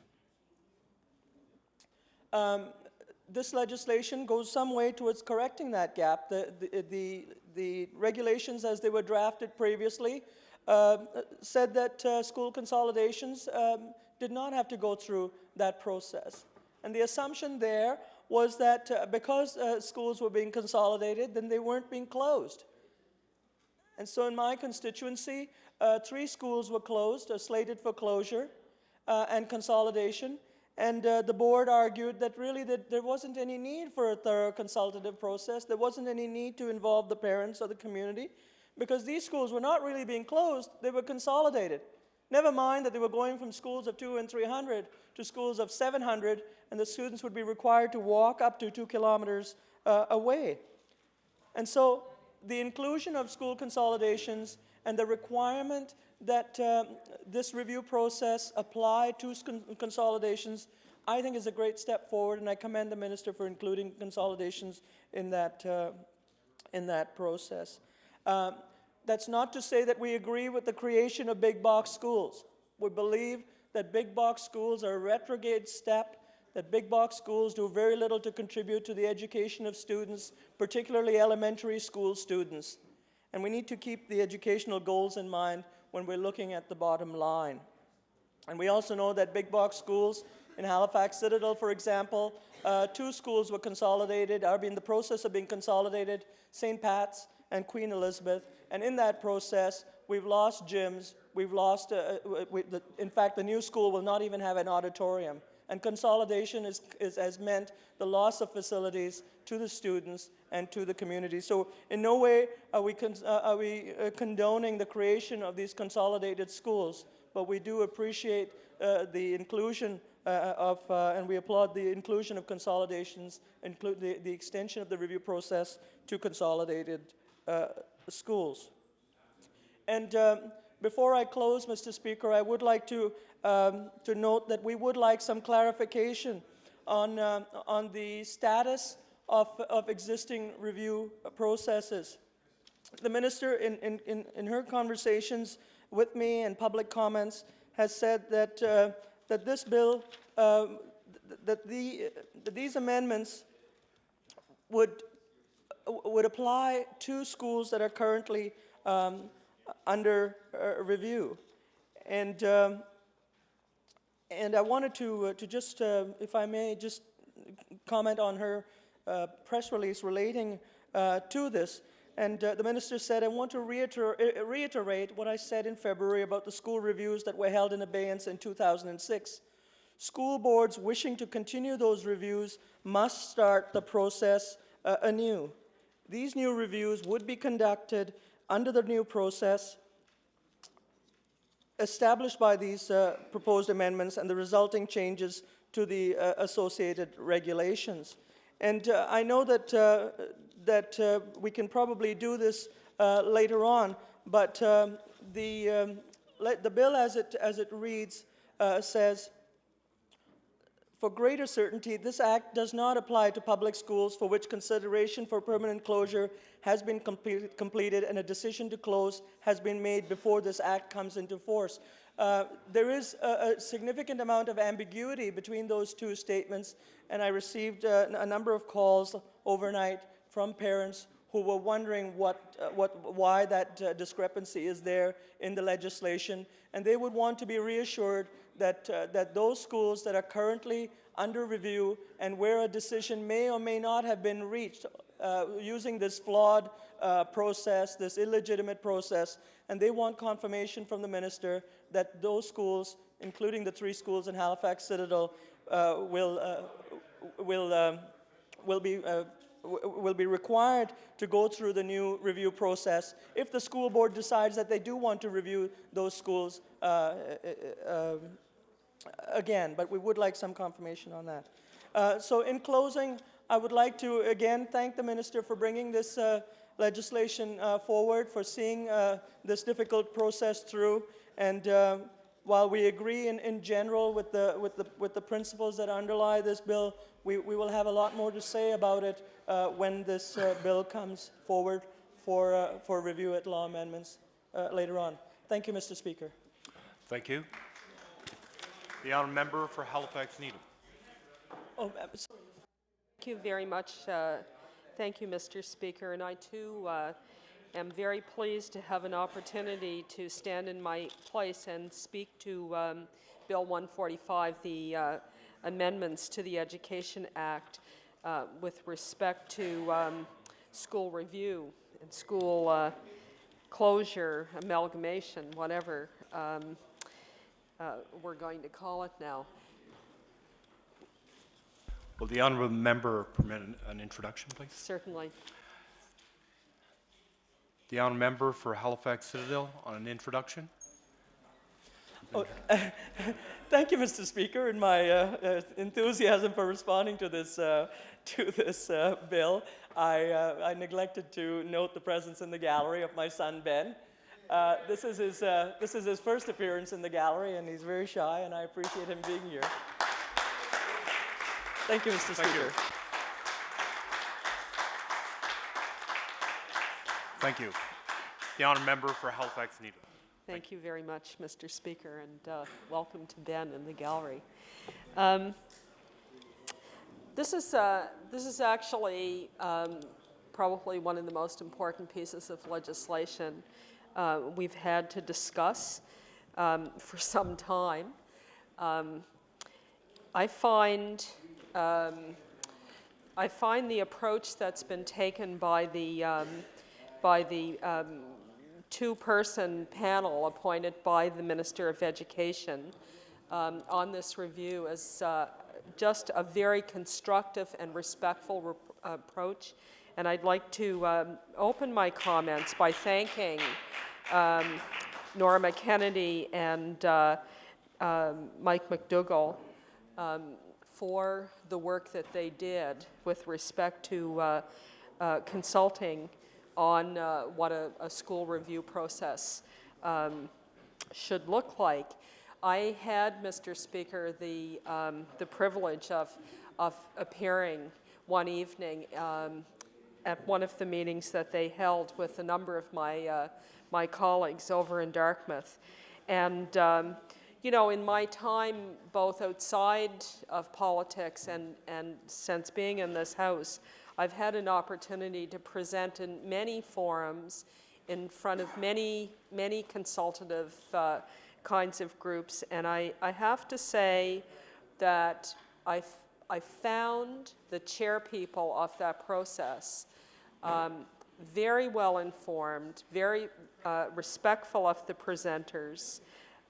They established an excellent process, and I know that I and others felt not only listened to, but we felt heard, especially when we saw the recommendations that they brought forward. And I want to say thank you, and I would like very much to have that reflected on the record.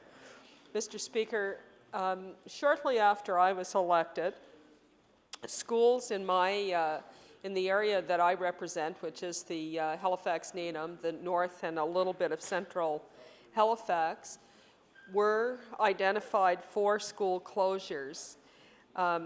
And that experience was a new experience for me. As someone who has never had children in the school system, I hadn't had the occasion to participate in those processes before. But I have to tell you, it was one of the most frustrating and really illogical, irrational process that I had ever been through. And there were a number of schools that are both in the constituency that I represent, or schools that parents who live in my constituency sent their children to. And as the member of the legislature for the area, I was approached by people to help them just negotiate this process. And it was quite an eye-opener. And the member from Timberley Prospect talked about a history, you know, a little history lesson, taking you on a tour of some of his experiences. And I won't get into a long, drawn-out history lesson. I know the hour is growing late. But the kinds of problems in the process were characterized, I would say, by information that was erroneous. The board had information on the use of a school, the space in a school, the really even the number of children in attendance in the programs was often incomplete or erroneous. There were no site visits to a school by the people who were preparing the reports. And sometimes we wondered if the information we were reading was about the school that we knew in the community, because it bore no resemblance. Principals weren't allowed to provide any information to parents who were attempting to find a way to develop their response to the school closure process and the study that had been done. The educational features of a school weren't taken into consideration. So we literally, in my constituency, had a situation where a school that had a high enrollment, that was certainly perceived by the community as being a well-functioning school educationally as well as socially, was slated to close, while a school that was in crisis, serious crisis, high teacher turnover, low attendance, low graduation rates, was not slated to close, wasn't up for review. And the reason we were given when we raised this question was that it was all about square footage and the utility of square footage. And we were thinking, well, schools aren't about space, they're about education. They're about educating our kids. They're not about space. And we really were frustrated by the criteria that were being used that never took into consideration the educational features of a particular school vis-a-vis other schools in the area. And of course, the other thing, and my colleagues, several of my colleagues have spoken to this, is the community use of the schools. The fact that one of the schools, Joseph Howe's school, that was being looked at for closure, had a developmental center, one of the few child care and early childhood learning centers in this city for children who are developmentally delayed. And this particular center has been in this school for many, many years, and the center has in fact invested heavily in renovations in their area of the school and the special playground area and what have you. And for the families who use that center and for the community who supported that center to be confronted with a decision in which they had no consideration. The fact that they were in the school didn't even appear in any of the studies for the proposed closure of Joseph Howe was not only frustrating, it was hurtful. It was hurtful and certainly for many people practically insulting, and certainly for parents with children with developmental disabilities. Mr. Speaker, we have in that process, my community learned a lot about the problems with the school review process. And, you know, in this debate, what sometimes gets lost, because the debate has focused so, I think it's focused largely on rural and small communities around the province. What has, I think, sometimes been lost is the fact that even in the urban centers, the sense of community is often defined by the neighborhood that you live in, and that's defined by the school that the children attend.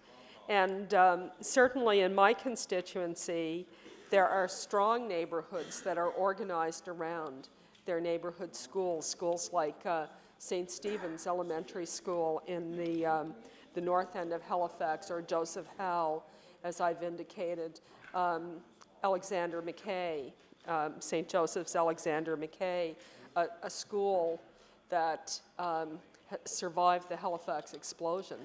And you're not going to find a school that's much more rooted in the history of this province than that school. And so the very idea that these schools would be identified for closure with a flawed information base and a process that disadvantages the participation of the parents and the community and doesn't take into consideration all of the attributes that people are concerned about, including the educational component, is certainly something that we were concerned about, and we brought to Ms. Kennedy and Mr. McDougall through their process. So I'm very pleased that the minister has listened to the consultation process and brought forward the various recommendations that they made that are here in this Order, bill. please. Order, please. With the lateness of tonight's debate, would the honourable member consider adjourning the debate and return to this debate on a future day? Absolutely. I move that we adjourn the debate. The motion before the House is to adjourn the debate and return to this debate on a future day.